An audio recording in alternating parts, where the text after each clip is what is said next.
Today's video will explain how to design the queue from the context of a UML class diagram. Hello, I'm James Helfrich. The queue is a first in, first out data structure that is often built from other data structures. This video will explain the various implementation options with a UML class diagram. We have four different implementation options for the queue. The first is with a fixed array. In this case, we'll have a template variable, which is the number of elements, and we'll keep track of the number of elements we've pushed on and the number of elements we've popped off. Another is we can use the list as the underlying data structure. In this case, we have one attribute, which is data, which is of type list, and it's going to keep track of the queue for us. And we can do the same thing as using a Deque as the underlying data structure.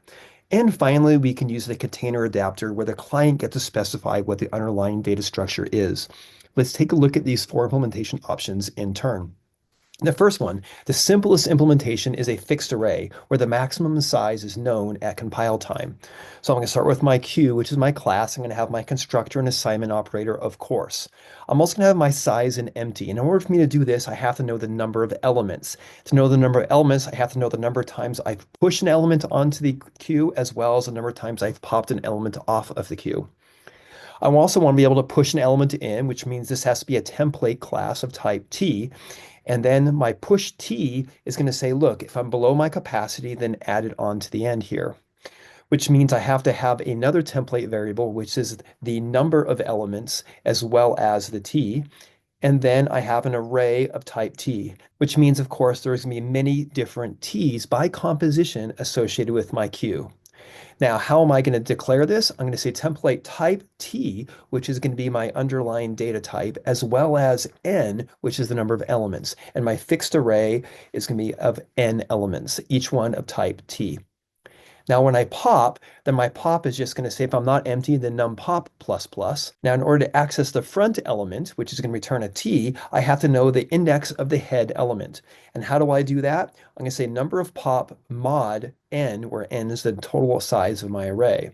So then I can access the front by saying if not empty, array of I head, which will fetch that element. I can also access the back element, which means I need an I tail, and then I tail is going to say the number of push minus 1 mod n. Now notice every time I push on, I'm going to say num push plus plus. Every time I pop, I'm going to say num pop plus plus, and this moves the head and the tail of my array as I go. Now, another implementation option is to use a list as the underlying data structure. So once again, I'm going to have the same queue, which the assignment operator, the size, and the empty. Now I'm going to have a data element, which is of type std list.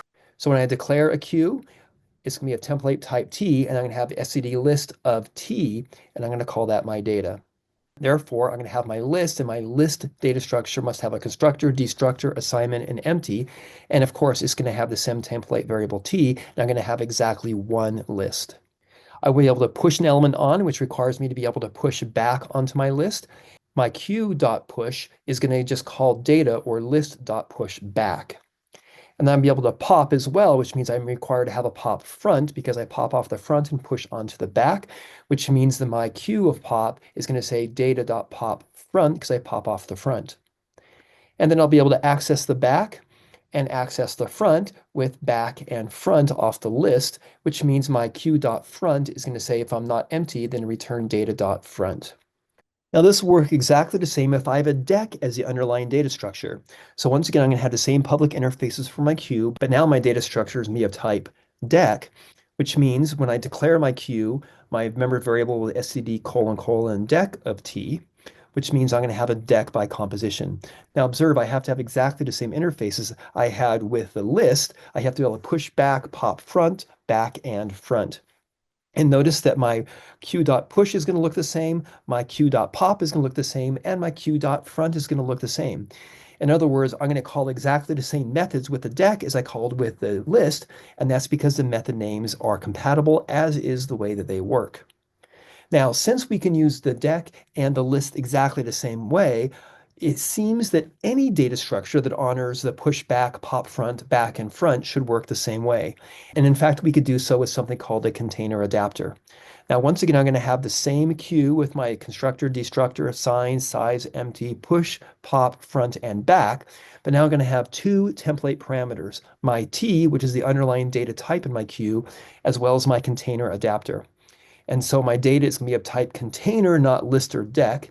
And when I declare it, I'm going to say class Q, and it's a container of T rather than list or deque. Now notice my second template variable, which is container, which by default is a deque, but of course I could specify any underlying container that I want as long as it honors the same operations. And which operations are those? I have the constructor, destructor, the assignment operator, the size, the empty, the push back, the pop front, the front, and the back. And of course, the implementation of these are all exactly the same. We can learn about the various implementations of the queue in the implementation section of the queue chapter of the C++ data structures textbook.